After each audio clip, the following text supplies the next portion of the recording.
Dotter och vi ska se ettan som håller upp här. Jo, det gör VM och Alexandra Hammerstedt. Sedan följer Tusens Måntua med Sara Södergren. Gör även Hemmaisten Dubb med Vilma Lamminen. Och så har vi längst ut här har vi Matilda Åhlén med Guldhavens Plasti.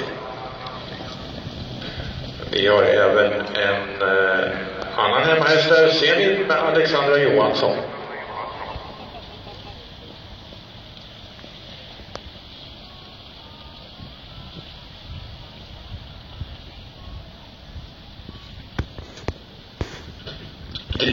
Det är 1000 Måntua M, Dubb och Zenit.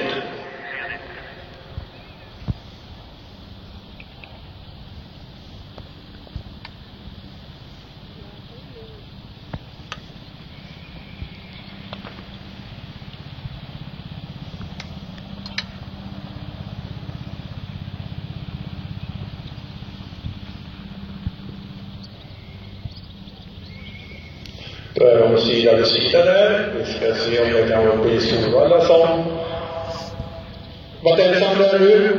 Alexandra Hammerstedt. Då ska vi se över den här hästar också. Guldhavens Plasti med Matilda Åhlén som har tagit sig upp på 4:e platsen. Diskvalificerad häst nummer 5, Vincevi för Lovisa Wahlström.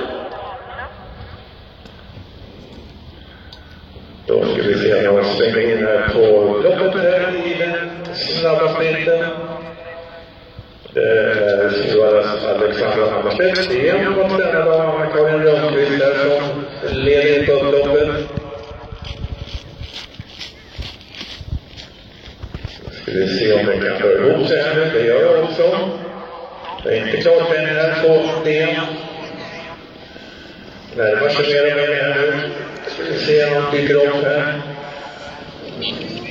Om det är 1000 Måntua som tar sig förbi. Kom igen Tuva, kom igen Tuva! Det blir nummer 1. Nej.